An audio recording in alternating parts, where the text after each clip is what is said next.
guys, y'all, we back with another video, man. Today we got top 10 craziest things Pablo Escobar has done.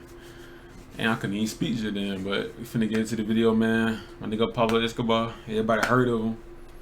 Nigga a demon. Feel me? Demon. See the man tomorrow. Welcome to Watch Mojo, and today we're counting down our picks for the top 10 most insane and violent things Pablo Escobar ever did. Pablo Escobar. I don't know of another criminal who was properly accused of blowing up a commercial airliner. I told Mr. Escobar, are you talking to me about human rights? For this list, we're looking at the craziest crimes the cartel leader committed. Which of these things do you find the most insane? Let us know in the comments below. Number 10, kidnapping powerful people. Pablo Escobar may not have personally snatched people from the streets, but he was the one pulling the strings.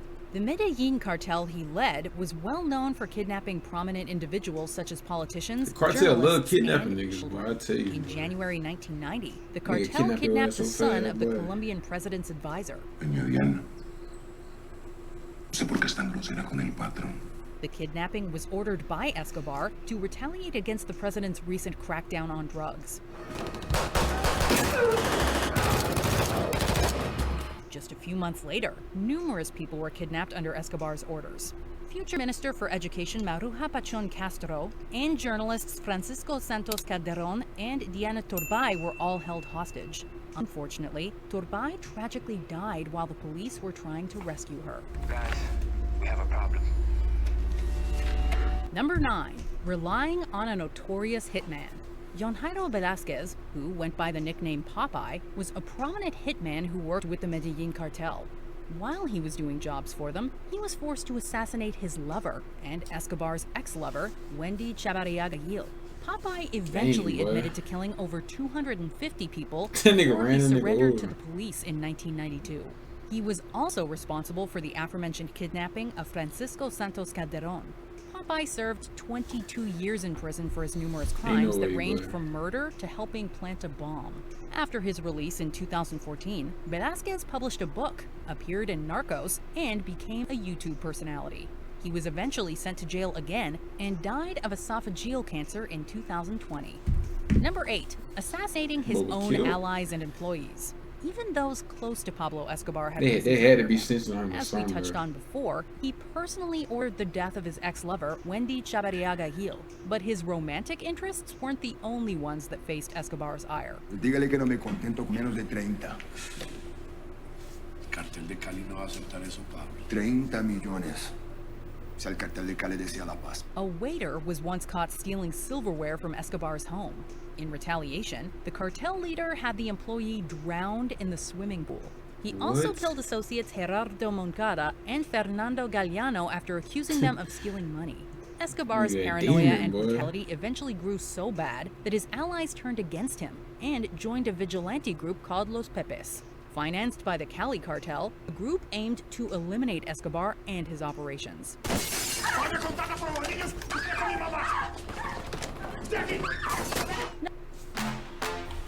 And Pablo Escobar, but ain't like the nigga that don't be in the United States. Number 7. They be Forcing a woman to terminate her pregnancy.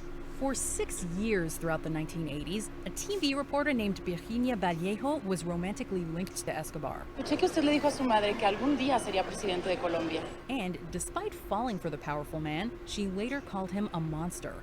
Vallejo began to disassociate from Escobar after he told her a particularly heinous and chilling story. One of his former lovers, believed to be the aforementioned Wendy Chavarriaga Gil, became pregnant without his approval. In retaliation, Escobar had this woman kidnapped by 4 associates and taken to a veterinarian to forcefully terminate the pregnancy. ¿A dónde está la hembra, huevón? The abortion was allegedly performed without anesthetic before Escobar ordered her death. This action prompted Vallejo to contact the authorities just 6 days before the cartel leader met his end.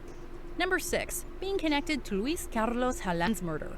presidential candidate Luis Carlos Jalan was a very public opponent of both the Medellin cartel and Pablo Escobar. In addition to denouncing them in campaign speeches, Jalan aimed to support an extradition treaty that would see cartel members extradited to the U.S. to face punishment. Los estaré enconando.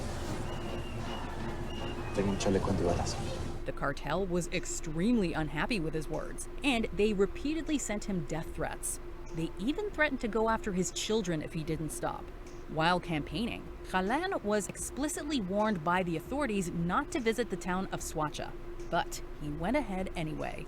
Jalan was subsequently gunned down in front of 10,000 people while walking on stage to give a speech. Number 5, supporting M19. Oh my God is right. On November 6, 1985, members of guerrilla group M19 besieged the Palace of Justice in Bogota, which houses the Supreme Court of Colombia. The Colombian military stormed the palace in an attempt to rescue the hostages.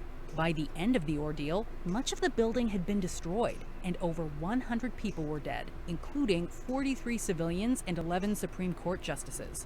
The siege has not been officially linked to the Medellin cartel, but some have claimed otherwise.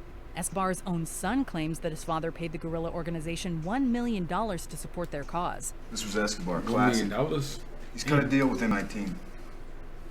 Next, you'll tell us Escobar sank the Titanic. This was verified by Escobar's ex-lover, Virginia Vallejo, who testified in court that Escobar had personally financed the group so they could steal important files from the Supreme Court. Number 4, destroying Avianca Flight 203. On November 27, 1989, Avianca Flight 203 was flying from Bogota to Cali. How can one man have so much power, though? That's crazy. He died.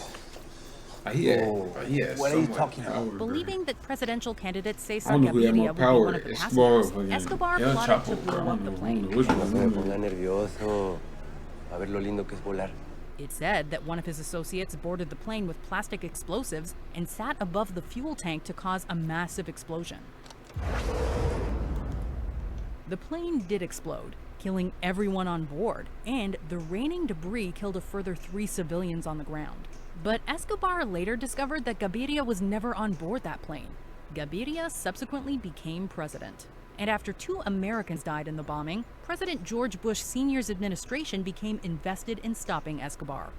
Number 3, a series of horrific bombings. Todos los problemas se deben a los gringos imperialistas. Amidst increasing fears of extradition to the United States, the Medellin cartel and their associates created an organization known as the Extraditables. Their aim was mainly to ban extradition. Mejor una tumba en Colombia o una cárcel en los Estados Unidos. ¿Qué te parece? The group began its life publishing ads in newspapers and corrupting politicians, but their actions eventually escalated into horrific violence.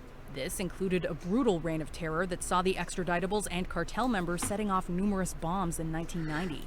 The year prior, the Medellin cartel planted a bomb outside the headquarters of the Administrative Department of Security.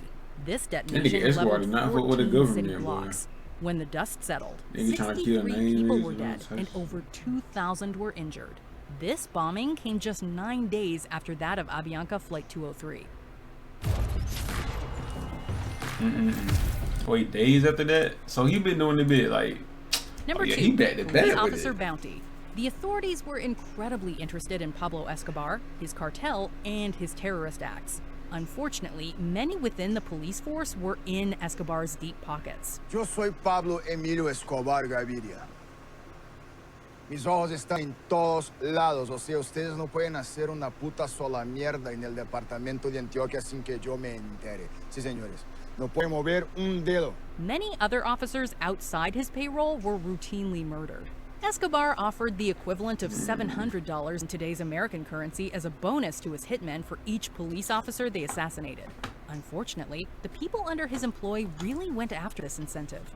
It's estimated that nearly 600 police officers met their demise at the hands of Escobar's hitmen. Knowing that the cartel leader was willing to pay out these incentives shows how morally bankrupt he was. Before we continue, be sure to subscribe to our channel and ring the bell to get notified about our latest videos. You have the option to be notified for occasional videos or all of them. If you're on your phone, make sure you go into your settings and switch on notifications. Number 1, thousands of deaths. It's unclear just how many people died at the hands of Pablo Escobar and his cartel. Por lo que he visto, no quiere parar. With that said, estimates have placed the number between 4,000 and 5,000 fatalities. This staggering statistic came about through all the means we mentioned.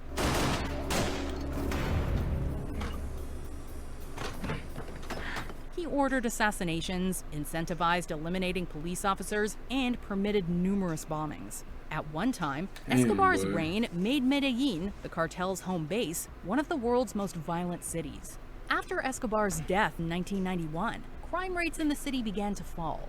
Medellin was finally free of one of the most dangerous men in modern history. ¡Viva Colombia! ¡Matamos a Pablo Escobar! Do you agree with our picks? Check out this other recent clip. Damn, bro. Nigga Pablo Escobar, boy. Nigga a demon, but nigga. Nigga kill hella people. Nigga got them killing president. Nigga killing government officials. All types of stuff. Nigga a demon, boy. But hope you guys like the video, man. Until next time, bro.